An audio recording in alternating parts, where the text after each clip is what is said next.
जिंदगी भाई आईगन पियर पियर पहिर के जो मत भाई तू कल कि भगवान भोलेनाथ देखिए भाई आप पीछे खोदे मत।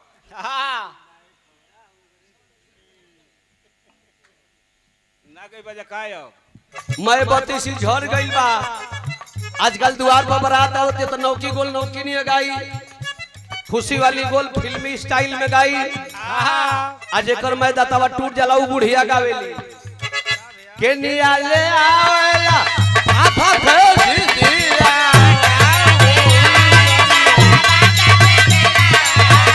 तू मौक बाड़ो तू डेरा हम तोहरे खातिर वचन बात हो के आइलिया कि राजा जी हमार जिंदगी भाई आईगन पियर पियर पहिर के जो मत भाई तू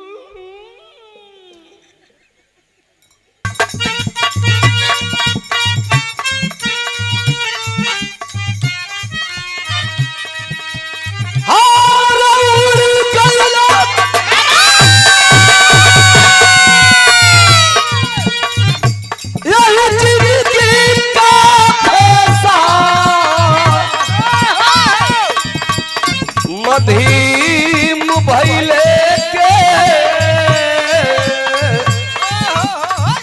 सनरा तकला पलौ के कसकू है सब तकला पलौ के कसकू है सब माटी रंग मधेश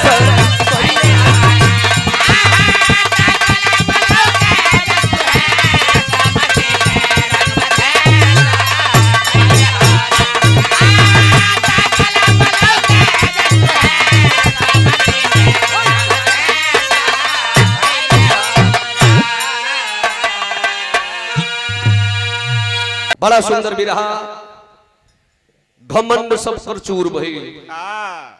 भगवान श्री कृष्ण जी घमंड सब कर चूर कैल। घमंड एक दिन सब कर चूर होला। भगवान कृष्ण का लीला रहल तो बिरहा हमर वही जैसे रही। आवा मास्टर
अपन घर को मिटाना ही सीखा कोई छल से निपुण सत्यवादी बना। हर जुगो ये होते रहे दोस्तों पूर्वजों इसी को बताया धर्म। नीति बेचा अनीति के पथ पर चला है वही आज अरे जग में प्रतिष्ठित परम।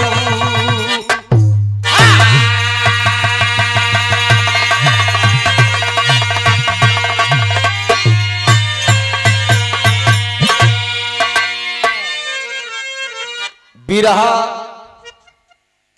गवले का मतलब ना होला हो भैया लोग। बिरहा समझौले का मतलब होला, बिरहा सुनले का मतलब ना होला, बिरहा समझले का मतलब होला। लोकनाथ भैया बिरहा में तो कोनो एगो बात बढ़िया अगर दिमाग में धस गई वो जिंदगी में कामे आई। ये धरती पर केहू राजनीति कैले बा, केहू कूटनीति कैले बा। कोई अपने घर को बना लिया है तो कोई उजाड़ दिया है। इस धरातल पर ऐसे ऐसे लोग हैं। इस बिरहा को सुनिएगा, घमंड किसका चूर हो रहा है। बिरहा में एगो बिरहा जगत खाती आज के मार्केट खाती नई गजल बा।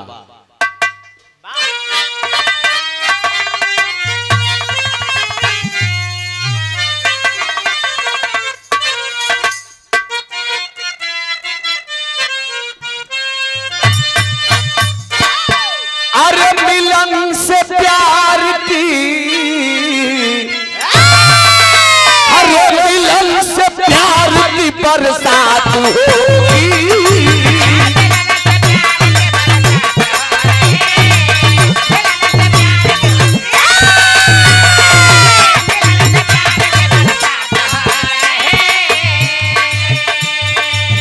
मिलन से प्यार की बरसात होगी।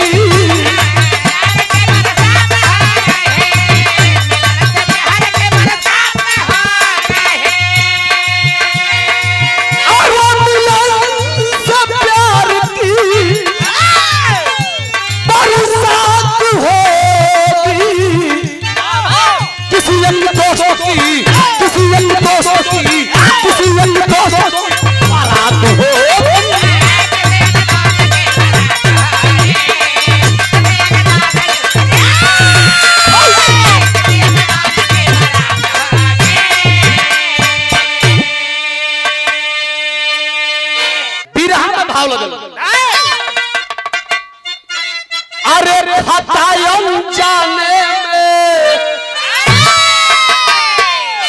खता मने खत्म गलती, खता मने गलती। तो गलत जो करके गलती मान ले इंसान है सच्चा। बाबा कैसा? अरे खतायम जाने में, खतायम जाने में किया कोई।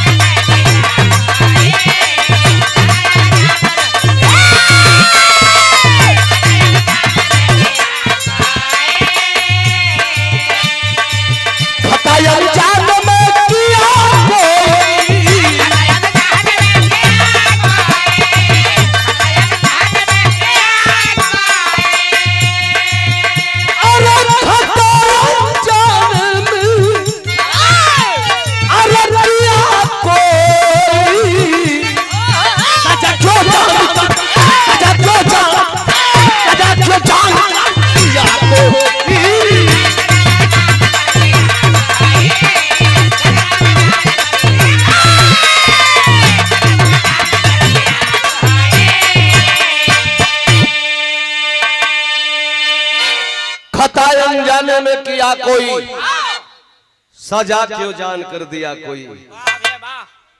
क्यों से गलती हो गई बा, वो क्षमा मांगता, लेकिन क्षमा देवे वाला क्षमा नहीं खे दे, परेशान कर रहा है। के रहो बिरहा का शुरुआत।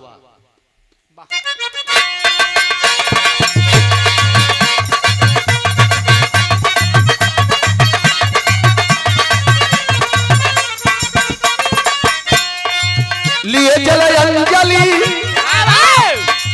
लिए चलो अंजलि में ध्यान लगाए मुनिवर। पान की पी गया पड़ी है मुनि ग्यालों पर।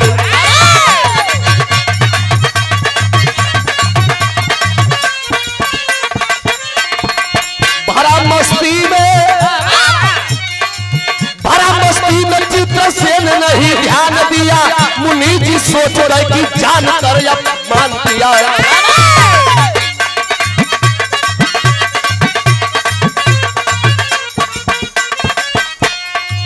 क्रोध में लाल मुनि श्याम पास आए हैं। सुबह तक मौत का फरमान वो सुनाए हैं।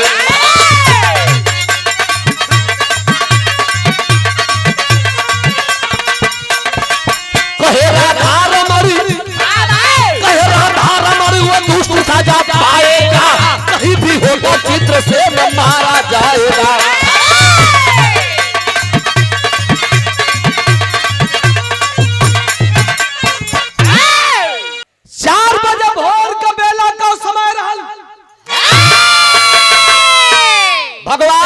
कृष्ण का परम भक्त ग्यालो ऋषि जिया हो लवन ता ग्यालो ऋषि स्नान करके अब भगवान श्री कृष्ण के नाम से वही यमुना नदी में नहाई के आ जल चढ़ावतन राधे कृष्ण कृष्ण कृष्ण चारों ओर घूम घूम के जल चढ़ावतन ना लोग नहाला नदिया में जय भगवान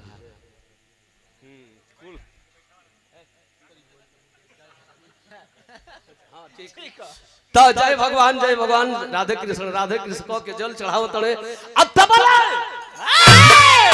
पुष्पक विमान पर चढ़ के चित्रसेन राजा जा रहे थे पान खैले रहलो आ पान खैला का बहुत बड़ी यार शौकीन मर्द रहलो तो देखे लगा तो बस में बैठ के जाला सते घरी पान तो कम खत्म तो गुट कम तो भरले तो सोही में से निकाल के शीशवा में मुंह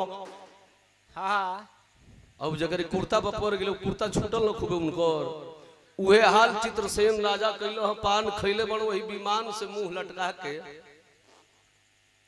गिरा दिल नीचे उ पान का पीक जन पान का थूक बा उ आके ग्यालो ऋषि के अजूरी में गिर गई है कृष्ण जी का नाम जपत न जौन घमंड सब का तुरत रहा ई नहीं कही उ जल चढ़ावतन नहीं के नाम से उ जल का पारी बा कृष्ण जी का तो पक देने गिर गई जब गिरा ग्यालो ऋषि का ध्यान टूट गया ये कौन हो सरवा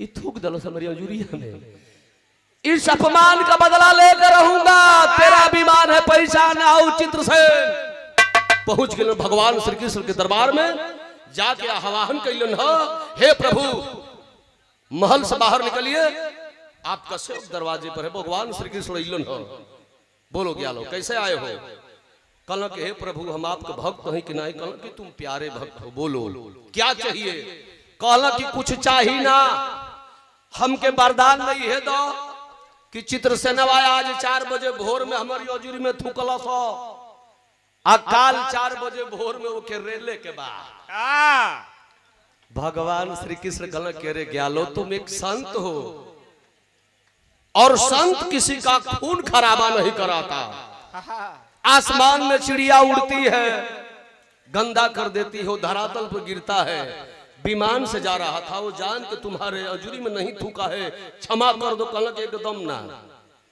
भगवान हमके वरदान दो कि काल तू 4 बजे गर्दन कटबो कृष्ण जी कल करे मान जाओ ग्यालो ऋषि कल के प्रभु मन अइबो तो शराप दे दे ए भैया आखिरकार भगवान कल की ग्यालो मान जाओ कल की प्रभु एकदम ना मानब इतना हम गलती कैले बा कि हमरे अजूरी में थूकले बा कृष्ण जी कहला कि शराप हमको तो गए ग्यालो कहला हाँ प्रभु भक्त जब गुस्सा हो जाएगा ना तो भगवान को भी श्राप दे सकता है नहीं तो उसकी गर्दन आपको काटनी हुई कल कि जाओ ए मस्त उसकी गर्दन हम काट लेंगे वरदान पा गए ग्यालो ऋषि कहला कि चला ई ते आज की बात पान ना गयो उछड़ा चलन देख लाइन गुडू रंगीलावा का तर्ज लग गई तरज बा कौन तर्ज बा भैया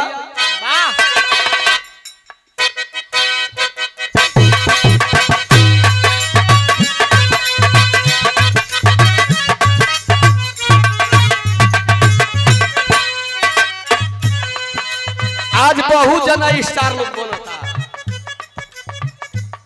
हगत में बटेर मार लेते सब तो जाना तो कि हम स्टार हो गए स्टार पर 3 स्टार डायमंड स्टार गुरु रंगीला ये तरज के गोले रहल बड़ा समझदार गीत रहली एक ही उनके एल्बम में तर्ज बा इशारा बा एक लाइन गोविंद बाबू अरे भैया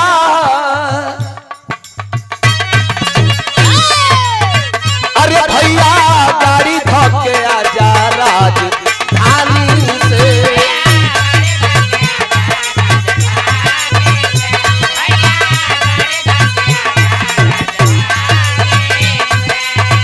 अरे भौजी माता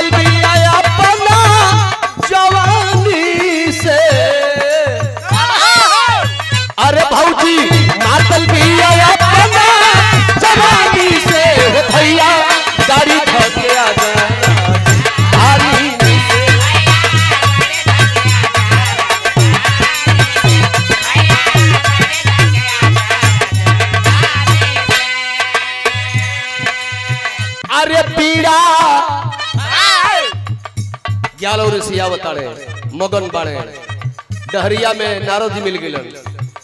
नारायण नारायण बीड़ा ओ बीड़ा नारद को बोले श्रीमन नारायण नारायण। अरे मुस्कुराए होले होले श्रीमन नारायण। अरे बीड़ा नारद को बोले श्रीमन नारायण।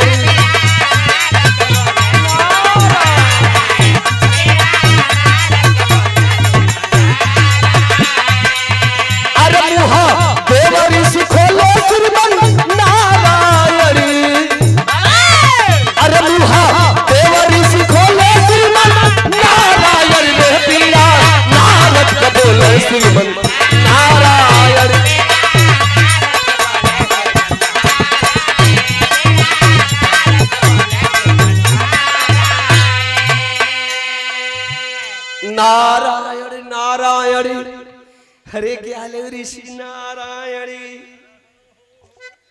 बड़ा मगन होके आ रहे हैं, क्या बात है। ज्ञान ऋषि कहना कि बाबा नारद जी आप तो अंतर्यामी हैं। वो चित्रसेन जो राजा है वो इतना धन के घमंड में अंधा हो गया है, मेरे पूजा में विघ्न डाला है, उसका घमंड दूर करूंगा। भगवान श्री कृष्ण से वरदान लेकर के आ रहा हूं, आज की रात देख लेगा लेकिन कल का उजाला नहीं देख पाएगा, उसकी गर्दन काटेंगे भगवान। नारद जी कहना कि साला हमारा जनला पर केहू का गर्दन काटा जा, लगाईला हम ही, छोड़ाईला हम ही, मौका पे आके बचाईला हम ही। मुझको लोग कहते हैं कि नारद कुछ काम न पावे तो हड्डी फेंक दुई कुकुर लड़ा हुआ है। हमारी जनला पर अगर चित्रसेन का गर्दन कट जाए तो साला पंडिताई में फर्क पड़ जाए। कहला कि क्या लो मान जा जाना, भगवान से कही दो कि अनर्थ हो जाई, मत ओकर गर्दनिया काटस। ग्यालो ऋषि कहने के सुनो पंडित जी अपन डर धरो, हमके खीस बरल बा बिना कटोले मानव ना। नारद जी कहला तब चली हम, कहला कि हाँ चल बस हई डर धैलन ग्यालो ऋषि हई ढैलन नारद जी। अब नारद जी के चैन कहाँ मिले। कुछ लोग ऐसा ना गौवा में बाड़ा जिसे देखबे कर लगा तो होली से लुका फुआ, एक आध गो मेहरारू कुछ बात जाने से कहिए बहिनी तोह से बतौले केहू से कही हम मती हो फलाना के लइके पकड़ा ले खूबिया में। ए बहिनी अरे पियर की अरे राजवंश को केहू से कही हम तोरे से कह फलाने के लइके पकड़ा ले लियो। अब वो भी कोई के अपने घरों ना पहुंचल तो जाके दूसरा से केहू से कही हम फलाना के लइके पकड़ा ले लियो। और प्रचार नारद जी वाला काम। अब नारद जी कहला कि हमारी जनला पर गर्दन कट जाओ तब गए लोग गंधर्व मुनि जी, गए लोग गंधर्व मुनि जी चित्रसेन के पास। सुबह शाम जब बंसी कर से हो गाते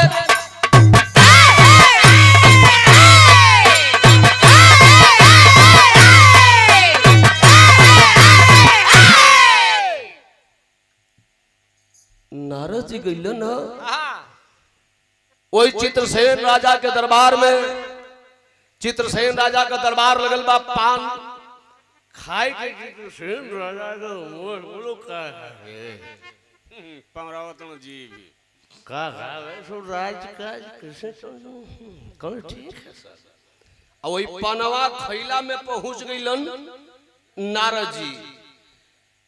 चित्रसेन राजा कहला कि प्रणाम बाबा प्रणाम। कैसे बोलिए आप तो किसी शुभ और अशुभ पर आते हैं। कहला हाँ हाँ ये तो सत्य है, लेकिन मैं आया हूं आपके लिए चित्रसेन राजा कुछ अशुभ है।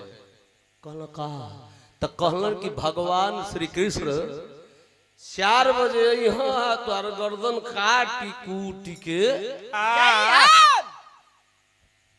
भगवान भगवान ही हो। भगवान का पूजा करे में ग्यालव ऋषि के हजूरी में थुकले बड़ा ग्यालव ऋषि जाके वरदान में मांग ले बड़ो। ए बाबा बाबा अब ना पान खइबे। अब गनगना तो कहल कि बाबा तो जान कैसे बची, कहल कि निशा मध्य में जमुना तट पर, निशा मध्य में जमुना तट पर विपदा ढेर सुनाना, निशा मध्य में जमुना तट पर विपदा ढेर सुनाना, दुखहारी से शर्त बढ़ाकर दुख की बात।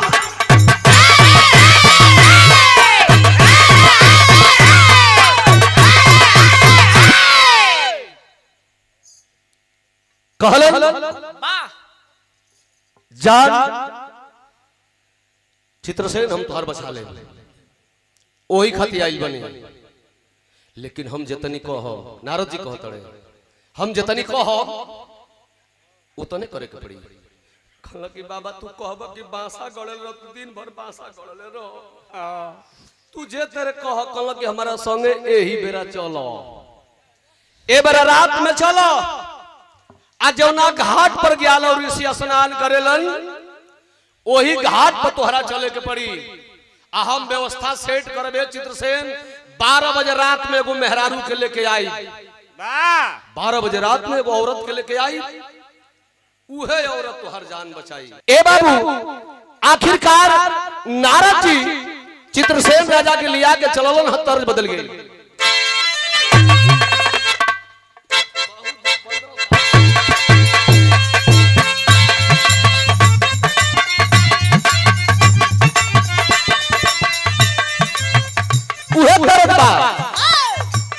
अरे देवर के गुरु गुरु ना, अरे देवर के गुरु गुरु ना, ए खुशी देवर के गुरु गुरु ना,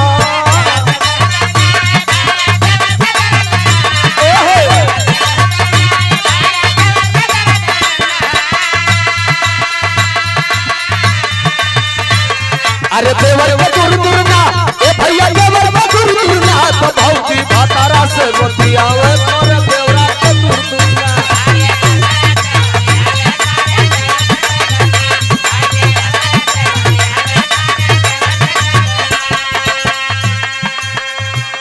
अरे राती के बेरा ना, ए भैया राती के बेरा ना,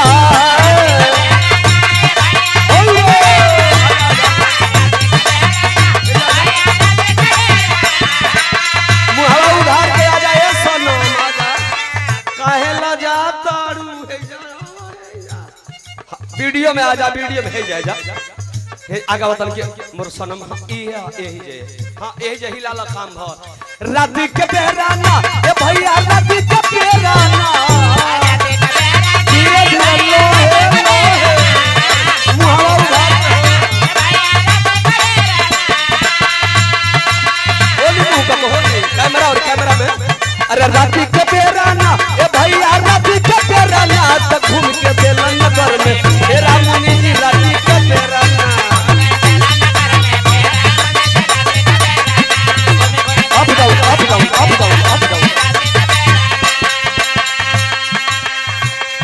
ए भैया रात के बेरा में नारद जी पहुंचल बड़े कहा हस्तिनापुरी में, जा करके सुबह सन जोग बाजू डलया धीरे दिया,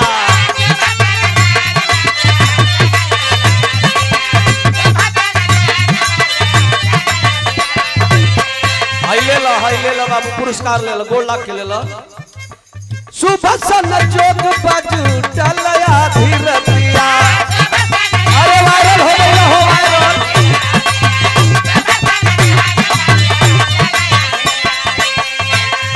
अरे जमुना नहाई पति कोई कभी पतिया, ए हरे ए हरे ए हरे,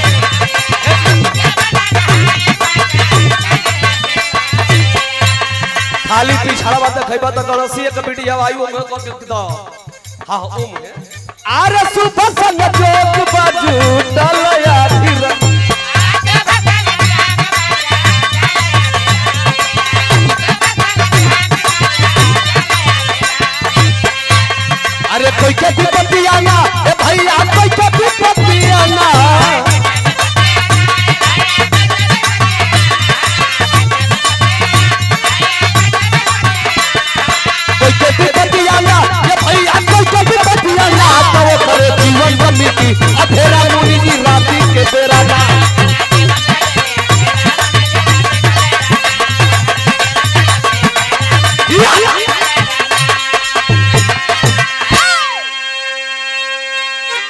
नारद जी हस्तिनापुरी में जाए के पांचों पांडवन के द्वार पर 11 बजे रात में बीड़ा बजावत तड़े नारायण नारायण। तन ध्यान दली बिरहा पर बीड़ा बजावत तड़े सुभद्रा जी का नींद खुलल।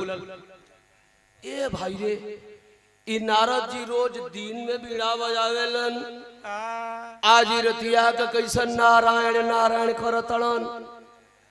हाथ जोड़ के नारद जी कहने की बेटी तुम बहुत भाग्यशाली हो, तुम सदा सुहागिन रहोगी, मेरी बात सुन लोगी तो खुशी सदा सुहागन रहोगी। इस बाबा की बात को सुन लो, सदा सुहागन रहोगी। अच्छा भला कौन नारी ना चाहे जेकर पति बढ़िया हो, क्यों कहे ना चाहिए कि हमारे पति हमेशा जिंदा रहे। कौनो औरत चाहे कि हमार लाश मेरे पति के कंधा पर उठे। बिरहा सुनने वाला भैया लोग कहले कि बाबा जब इतना बढ़िया सुहावनी रात आइल बा का करे के बा। कहला कि बेटी एगो दुखिया की मनोकामना को पूर्ति करे के बा। कैसन दुखिया है बाबा? कहला कि चलो देखावत है। कहली कि बाबा भाला जे हमार नींद टूट गइल ह, दूसरा कोनो काकी माई सवतिया कर नींद टूट गइले त ई है ना सदा सुहागिन बन गेल ही। चली बाबा चली, जो रोगिया के चाहे तो उन बोए दे बतावे। नारद जी लिया के चल दल, बिरहा में टेरी के भाव लग गए।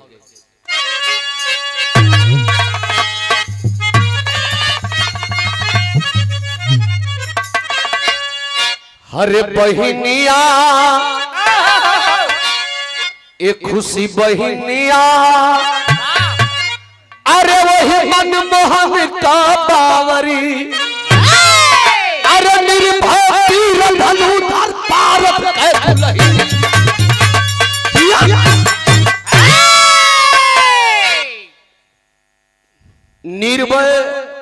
निर्भय वीर धनुधर पारत का दुल्हनिया, बहिनिया मनमोहन कबावरी। लेके नारद जी चल दल। 11 बजे रात का समय है, देखो न सोचली न विचरली, चल दहली काहे बदे? अपने पति के जिंदा रखे बदे। नारद जी समझावा जाते ने तन 2 लाइन विदेशिया लग गई। नारद जी लेके चलल हो, समझावा जाता ने का कहे त कहे मुनि राई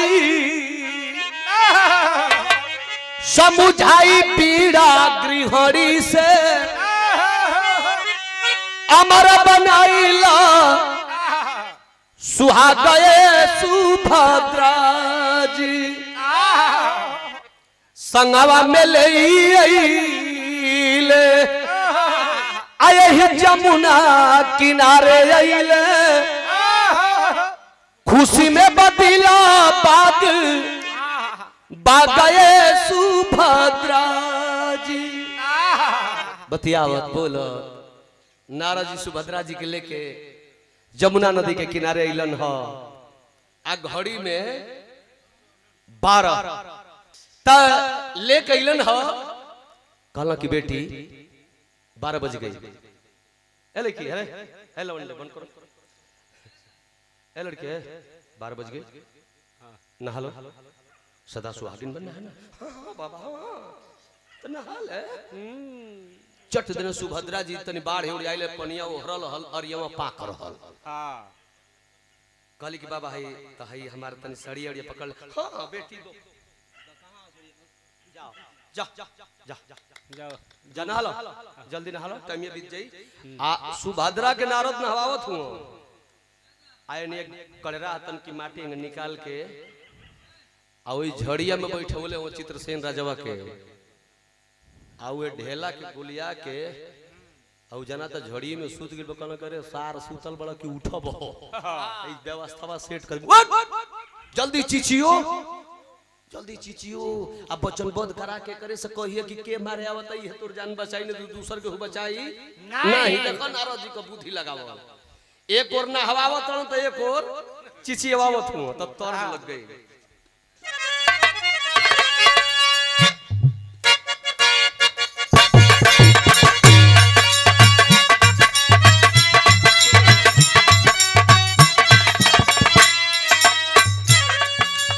मैं बत्ती सी झड़ गई बा, आजकल द्वार पर बारात होते तो नौकी गोल नौकी नहीं गाई, खुशी वाली गोल फिल्मी स्टाइल में गाई।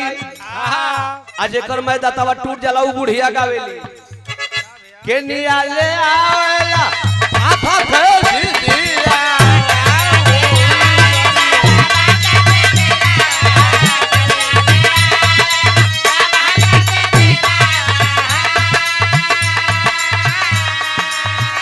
के नियाले आवेला ए खुशी आफा भेज दिया के नियाले आवेला मैना आइले सावरिया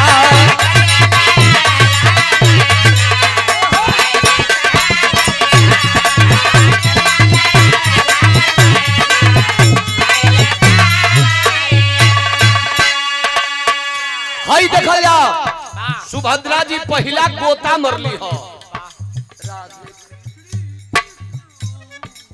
नाक बंद करा कान में पानी घुस जाई। गोता लगाओ तड़ी गंगा जी में वो जमुना जी में गोता लगाओ तड़ी तब ये गोता लगाओ लिया वो नहीं चित्रसेन का करे लगल गोता लगाए जब अइली बहरावा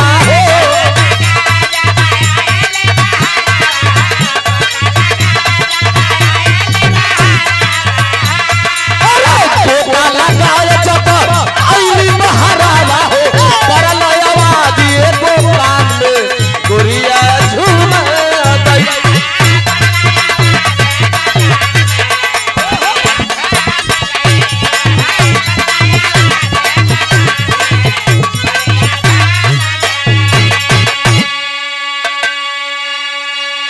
जैसे बहरवा निकल लिया वही झड़िया में सब चित्रसेन राजा बचाओ बचाओ बचाओ की आवाज कर रहा है। हाथ जोड़ के सुभद्रा जी नारद जी ये बाबा बाबा बाबा बाबा बाबा ये बाबा देखी ना कोनो चीज आता नारद जी कहले हम का करी हम धन्य बनी कि धान बनी हमार बड़ाई मौत करो जाओ दुखिया से पूछो काहे चिचियात हो काओ के कष्ट बा मने के रहल चित्रसेन राजा जाके सुभद्रा जी पूछतड़ी भैया काहे चिचियात हो का भइल एकर बस एक ही नारा बा बचाओ बचाओ कहली हे भैया काहे चिचियात हुए तू के हुए कहाँ घर कोनो तो के धमकी देत हो कि खैला बिना मरत हुए अरे बताओ हम के खड़ा है तू नहीं चिन्ह बताओ क्या दिक्कत है तुमको तो नहीं नहीं वह करते दुखिया नहीं नहीं वह करते दुखिया तीन वचन बधवाया अरे नहीं नहीं वह करते दुखिया तीन वचन बधवाया नाला के तगना द्वार पर सारी बात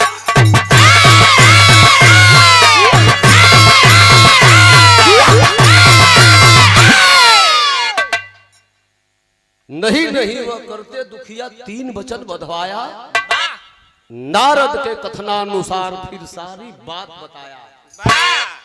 पहले तो कहे कि ना बताई ना बताई कि तू के हुआ कि हमके मारे आवता कहले रे पगला बताओ हम भगवान श्री कृष्ण को वही नहीं चाहिए तो 1 मिनट में त्राह त्राह मचवा दे।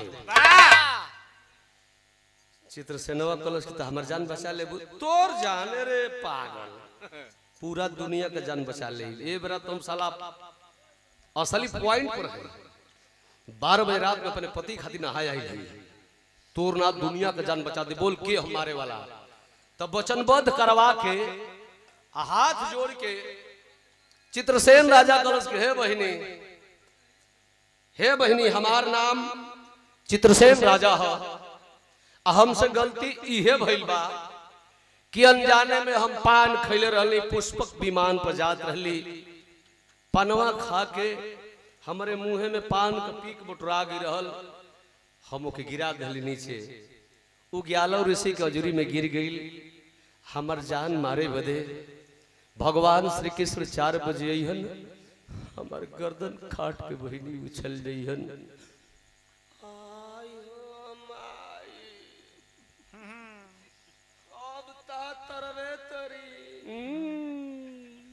इता फंसा दिहलस राती में।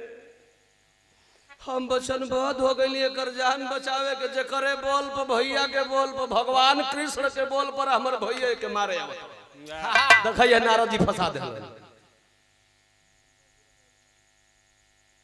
और श्री बाबूराम यादव जी मालीपुर के पावन माटी से शरणों में सादर प्रणाम, सकल पंचलों के प्रणाम बा।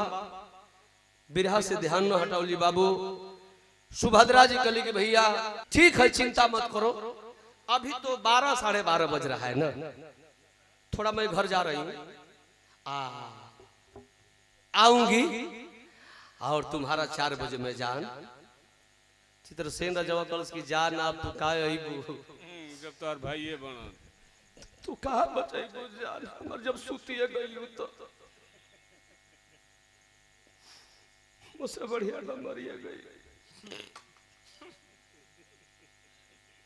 बतावा बूढ़े आदमी गावता, नव आदमी सुतता। जब जवानी में ही हलबत बुढ़ौती में काहे रे राजवंश। हाय रे नथुनिया, हाय रे नथुनिया। बिरहा सुने वाला भैया लोग, सुभद्रा जी जाइल चाहतड़ी घर, कली भैया मैं आऊंगी कलश की तू का बुझा तू सादा सुहागिन जा। सुभद्रा जी कहली कि साला धिक्कार था, सहन से बढ़िया मर गई बढ़िया। सुभद्रा जी का सोच चली तो नहीं भाई, हमारे लोकनाथ भाई वाले को धुन लग गई।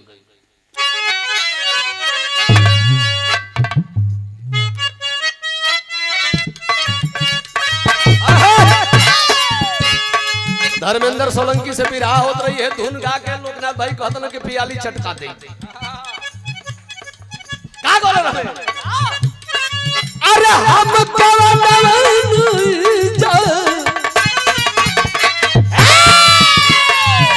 काहे लोकनाथ भाई रोवा फड़फड़ा तक ना ये ना।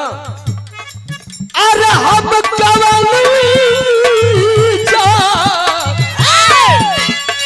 नई नई प्रीत लगल हिरनवा, नई नई प्रीत लगल हिरनवा,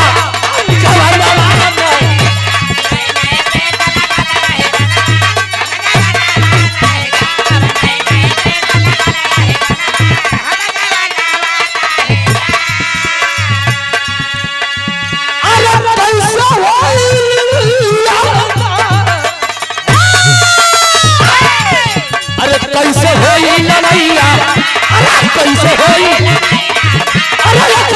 सैया ये कवर भैया, ये कवर भैया, ये कवर भैया होई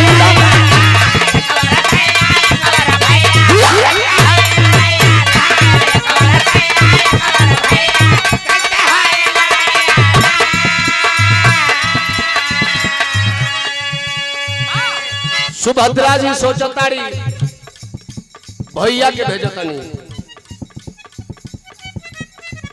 भैया आवत हुआ हम सैया के घरे हैं, अपने सैया के भेजत ही तो भैया मारे जात हुआ। आई सैया भैया में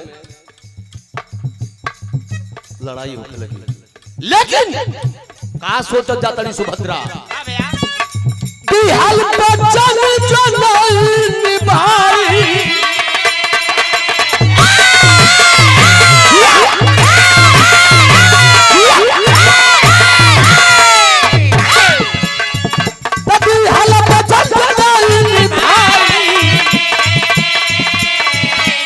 कैसे जग में मुँह आसवा बंद घर पर आईली, अर्जुन जी से बात सैया बना देर लगावा, शरणागत के जान साथ। अरे पारथ कहे न होई अच्छा, बाटे मधुर श्याम से रिश्ता, टूटी पल में बनल ही दैया, टूटी पल में बनल ही दैया।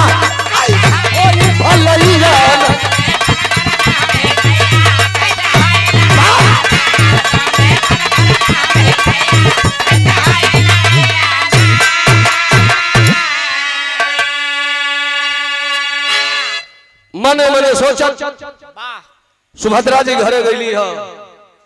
बिरहा सुने वाला हमारे भैया बाबू लोग घड़ी में 2 बज गई।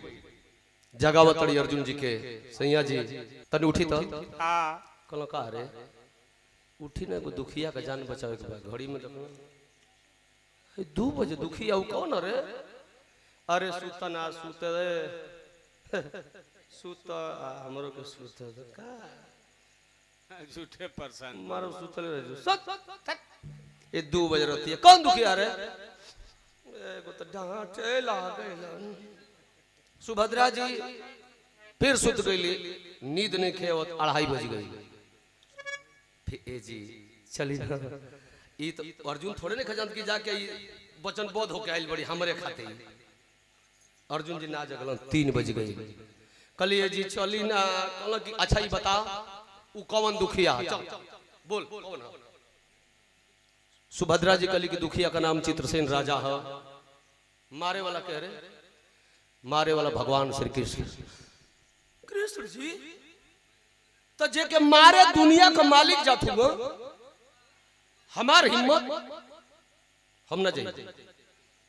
हम भला भगवान के सामने अर्जुन ना दूसर कुछ रही बात हम चली थी। भगवान जे के मारे हो तो हमार कैसे हिम्मत को हम बचावे जाएंगे? तई तरह को बात ख्याल कर जा। मुसरी का काटल भैया लो, मुसरी का काटल और मेहरारून को डाटल, मुसरी का फाटल। मुसरी जो ना कपड़ा के बढ़िया से काट दी हो सो उ टेलरो इतना सिकोई हो के पेवने साटे के पड़ी। आ निके मेहरारू राजवंश अगर के डांट दी हो सो बे तू सुधी थोड़े जिंदगी में के पोनखे के नहीं के जूतो काट देला। सुभद्रा जी कहली कि तू ना जाइबो तैया। अरे वह मर्द नहीं वह मौगा है। मौगा हम मौग लगते हैं? करे पगली हम मौग लगते हैं? खाटी मर्द है। कहली हाँ तू मौग बाड़ा, तू डेरा तड़ा। हम तोहरे खातिर वचन बोध हो के आइली कि राजा जी हमार जिंदगी में यही गन पियर पियर पहिर के जो मत रही तू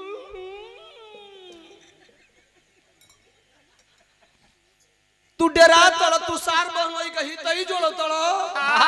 सुनो वह मर्द नहीं वह मौगा है। वह मर्द नहीं वह मौगा है जो शांत लड़ना सीखाना। वह बुद्धि कायर गलत गलत अब से धर अब वह मर्द नहीं वह मौगा है। एमएलसी साहब कहत न अपना पन्ना से पन्ना एक बार मारो बेटा, तो हम कतनी ओम प्रकाश यादव एक बार मारो।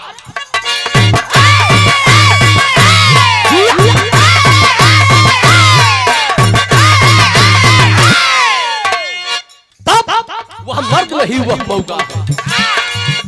वह मर्द नहीं वह मौका है जो शांत लड़ना सीखाना।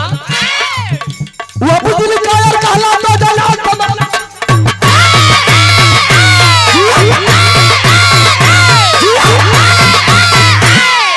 ए सैया लो पहन चूड़िया घर बैठो, लो पहन चूड़िया घर बैठो। मैं अपना वचन निभाऊंगी। शरणागत के रक्षा है तू भैया से लड़ने जाऊंगी। हम जाए तू का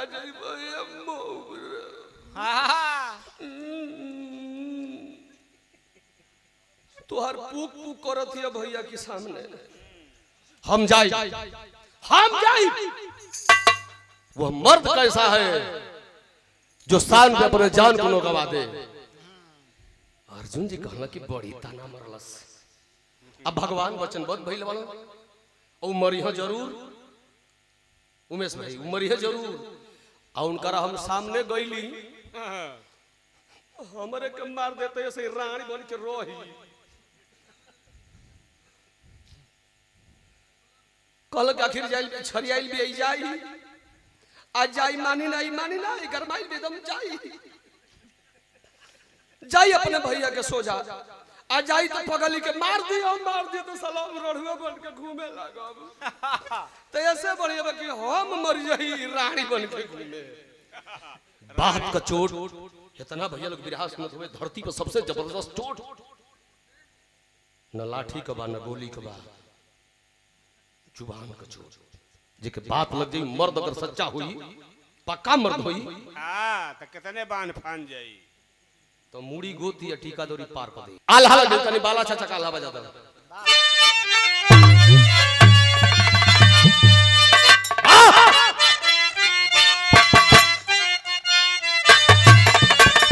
ए भैया लोग तब बतिया का चोट जाप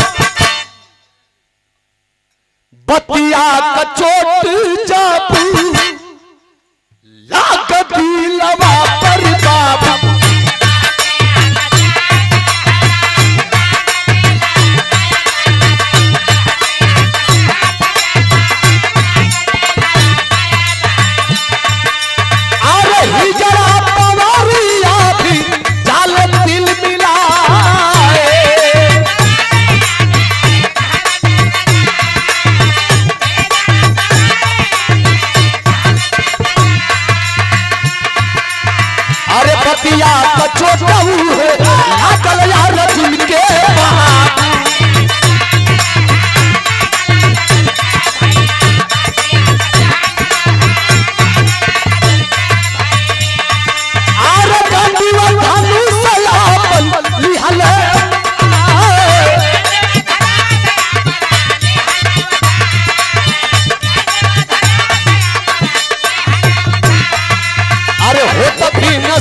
बाबा छोट अर्जुन जी के लगल जब एकरा मोहने के करी उनकी भाई से तब बनला का सार बहनोई हो जगतिया में कोई नहीं अपना अर्जुन धनुष बाण लिए पहुंच गए जमुना तट पर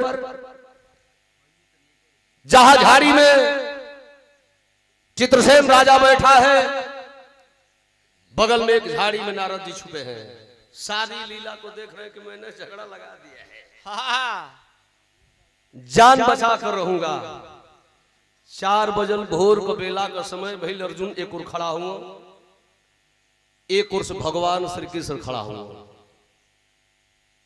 अंगुरी पर चक्र नाचत रहा कृष्ण जी पूछत हूँ अर्जुन कैसे यहाँ कौन ही तई कि प्रभु जी कैसे कल हम अभी बातचीत होती तो लोग घरवा से भीम जी गदा ले भैया भोरवा में कहा गए अर्जुन भीम एक तरफ आज ने मंगरौली में और भंगीनाथ का मंदिर बनल मूर्ति आ कैलाश पर्वत के प्रांगण में बैठल बाणे कई 100 फीट लंबा खड़ा हो सारी लीला को देख रहे कि अरे यार ये नारद ने तो ऐसा लीला रच दिया है कि देख रहा हूं कि साले और बहनोई में लड़ाई हो जाएगी मुझे जाना होगा भगवान भोलेनाथ प्रकट हुए कृष्ण को इशारा कर रहे हैं भगवान क्या कर रहे हैं कुछ नहीं प्रभु ये बैठा है चित्रसेन पान खा कर गजुली में थूकता है संतों के इसकी गर्दन काटूंगा मैं वचनबद्ध हूं प्रभु आप मत बोलिए कहला कि अर्जुन वापस दोनों भाई चले जाओ वरना परिणाम बुरा होगा अर्जुन जी हाथ जोड़ के कहलन प्रभु मैं मर जाऊंगा लेकिन जाऊंगा नहीं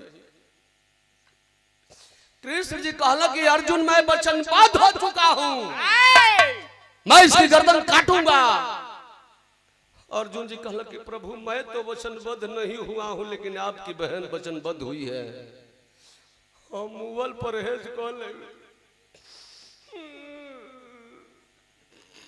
लेकिन प्रभु जी मेरा ताना करने हम जाइब ना। कहला कि नहीं जाओगे तो संभाल लो, अगर तेरे पास शक्ति है तो। भगवान श्री कृष्ण जी चक्र को छोड़ दिए, चक्र सनसनात चलल चित्रसेन का गर्दन काटे बदे। अर्जुन जी सोचत हुए कि मेरे भी पास एक बाण है, पशुपत बाण, तर्क से निकलन, धनुष में रखलन। एक ओर से कृष्ण जी का चक्र चलल है, एक ओर से भगवान भोलेनाथ का शक्ति खींच के बाण के चलौलन है अर्जुन। बाण और चक्र, एक ओर से चक्र सनसनात है, एक ओर से बाण चलल है, दोनों टकरात है। धरती से शक्ति की लड़ाई हो रही है, धरती से आसमान तक चिंगारियां छटक रही है, देवी देवता नर नारी पशु पक्षी परेशान हो रहे हैं। भगवान भोलेनाथ देखलन, भगवान भोलेनाथ की हमार शक्ति लेके ही बाण चलो ले है। भगवान भोलेनाथ त्रिशूल से डमरू को खोल दिए, आ त्रिशूल उठा के हो फेंकतन हुई चित्रसेन की गर्दन के ऊपर। भगवान भोलेनाथ का त्रिशूल एकदम चलल। तब भीम जी के लगे जो गदा रहल, कहला कि भगवान भोलेनाथ देखिए भाई अब पीछे खोदे मत।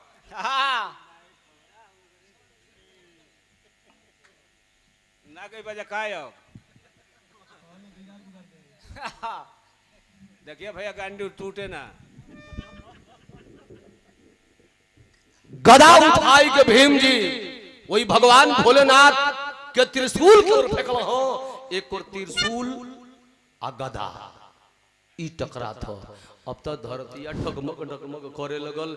महल में बैठल सुभद्रा जी गनगना तड़की आए हो बाबा, ई कैसन भूकंप आ गई।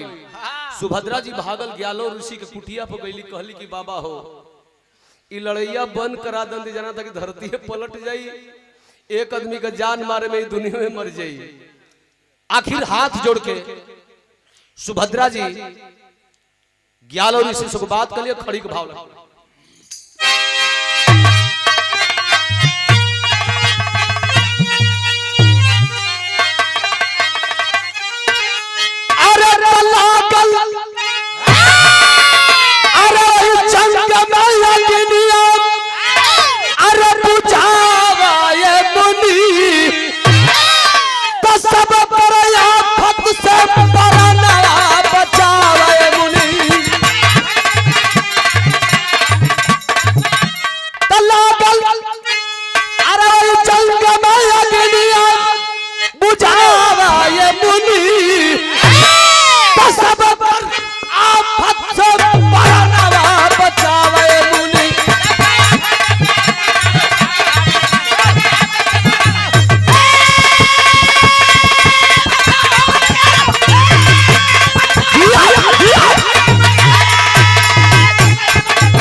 लागल जंग में अग्निया बुझावा ये मुनि, सब करे आफत से परनवा बचावा ये मुनि, कोनो उपाय लगावा।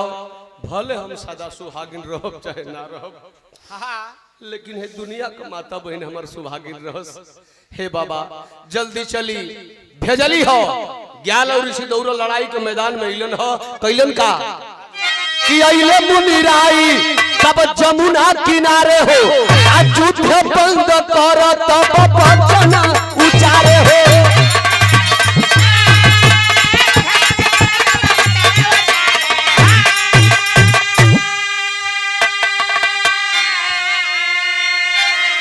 अरे गलती भई अनजाने में बतावा ये मुनि, तो सब कर आफत से परनवा बचावा ये मुनि।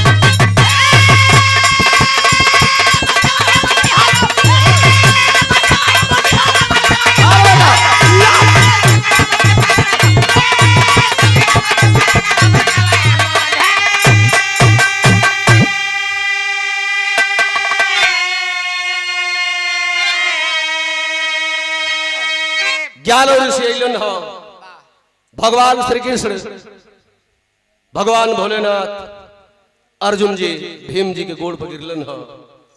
कहला कि हे प्रभु, हे लड़वैया लोग, हमें विश्वास हो गया कि चित्रसेन राजा हमारे अजूरी में जानकर नहीं थूका था। कृष्ण जी कलम बंद तो कर दो कि तोरे के रेल नहीं कि जुड़ाई जा तो के तबे से समझावत रही कि वो जान कर नहीं तेरा अपमान किया है। तो कहा जाता है कि गलत जो करके गलती मान ले इंसान है सच्चा। बिरहा सुनने वाला भैया लोग कहला कि नारद जी बहुत गलती रहलन। एक कहानी में बिरहा में अगर नारद जी ना आइल तो नाहक में गया ऋषि चित्रसेन राजा का गर्दन कटवा देना रहता। बिरहा अमर समाप्त हो गई। आखिरी लाइन तो जय जय भारत गुरु का तू लौटन